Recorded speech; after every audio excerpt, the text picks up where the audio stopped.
앞서 지금 이재명 당대표님 말씀 듣다가 한 가지 생각난 게 있습니다. 여러분이 혹시 준조세라는 걸 아시는지 모르겠습니다.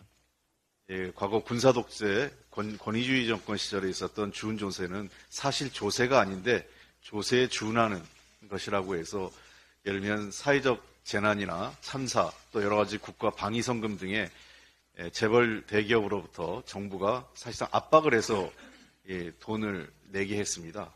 그래서 이걸 조세는 아닌데 준조세라고 표현을 했는데요. 이게 문제가 되는 것은 사실상 제도화되지 않은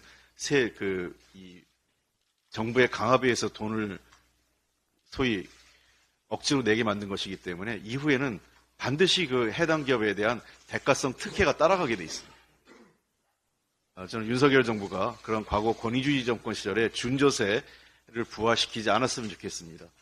필요하면 제도적 정착을 통해서 세금을 걷든 부담금을 내게 만드는 것이 합당한 것이라고 생각을 합니다. 그게 법치고 상식입니다. 우리 당 소속 의원들과 정치인들의 사려 깊지 못한 언행으로 국민께 상처를 드리고 당의 입장과 관계없는 무분별한 주장으로 혼란을 드린 것에 대해 원내대표인 저의 책임이 가장 큽니다. 진심으로 사과드립니다. 더불어민주당은 더욱 겸손하고 낮은 자세로 국민의 목소리에 귀 기울이고 국민의 기대와 염려에 부응할 수 있도록 최선을 다하겠습니다. 당의 입장을 고려하지 않은 언사와 당내의 갈등을 부추기는 언행에 대해서는 향후 엄정하게 대처하겠습니다. 소속 의원들께서도 정치인의 말과 행동에 따르는 책임을 무겁게 여기고 절제된 언어와 품격 있는 활동으로 임해 주실 것을 거듭 부탁드립니다. 어젯밤 북한이 군사정찰 위성을 발사했습니다. 유엔 안보리 결의안 위반이자 한반도와 동북아 지역의 긴장과 갈등을 고조시키는 잘못된 행동입니다. 우리 정부는 국제사회와 공조를 통해 이 문제를 단호하면서도 슬기롭게 다루어야 할 것입니다.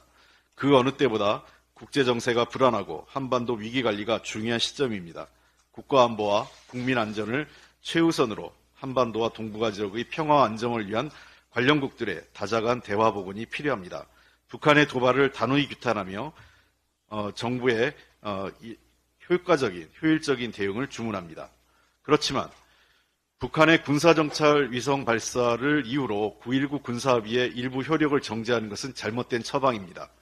9.19 군사합의는 장거리 로켓 발사와는 별개로 남북 간 접경 지역의 우발적 충돌을 방지하기 위한 것입니다. 이것은 더욱 유지, 확대 발전시켜야 합니다.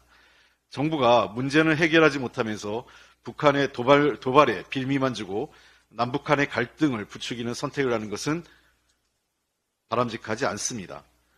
미국도 최근 우크라이나 전쟁, 중동 정세 등을 감안해서 남북한의 한반도 지역의 긴장을 확대시키지 않으려고 매우 조심스러운 입장을 취하고 있는 것을 잘 유념하기 바랍니다. 그야말로 한미동맹이 더 중요한 시점입니다. 미국의 입장이 무엇인지를 잘 헤아리면서 우리 당국이 외교를 펼치기 바랍니다. 외교는 국내적 정세에 정치적 입장을 강화하게 활용한다면 반드시 그 외교는 더 큰 대가를 지불하게 될 것입니다. 정부가 일자리로 힘든 국민은 외면하고 단편적 통계를 자화자찬하며 무능을 숨기고 있습니다. 최근 고용 동향이 역대 최고 고용률과 최저 실업률을 기록했다며 성과가 큰 것처럼 과시한 것입니다. 정부는 자랑을 늘어놓지만 조금만 깊이 들여다보면 심각한 문제가 드러납니다. 노동시장의 중추가 되어야 하는 청년과 40대 취업자 수는 감소하고 소위 좋은 일자리를 할 수 있는 제조업 취업자도 줄어들었기 때문입니다. 청년 취업자 수는 12개월 연속, 제조업 취업자 수는 10개월 연속 감소하고 있습니다. 제대로 된 일자리가 없으니 취업하는 청년들은 음식점, 카페, 편의점 등 저숙련 일자리를 찾을 수밖에 없습니다. 이들은 낮은 임금과 짧은 근속기간에 시달리고 이직도 어렵습니다. 이것이 20대 후반 고용률이 22개월 연속 역대 최고 수준이라고 스스로를 치켜세운 경제부총리가 말한 청년 고용의 실상입니다. 취업자 수 증가의 대부분을 차지하는 고령층 사정도 다르지 않습니다. 노후 불안으로 생활비를 벌어야 하는 어르신들은 저임금 일자리인 경비, 청소 임시직과 음식점에서 주로 일하고 계십니다. 이런 상황은 노동시장의 임금 격차를 확대시키는 원인으로 지목받고 있는 것입니다. 정부가 경제를 파탄지경으로 만들고 있는데 일자리 상황이 좋을 리 없습니다.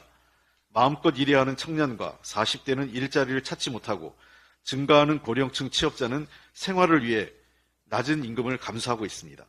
윤석열 정부는 낯뜨거운 자화자찬으로 국민을 속이지 말고 실질적인 일자리 대책으로 좋은 일자리와 적정한 임금이 제공되는 노동시장을 만드는 데 힘써야 할 것입니다.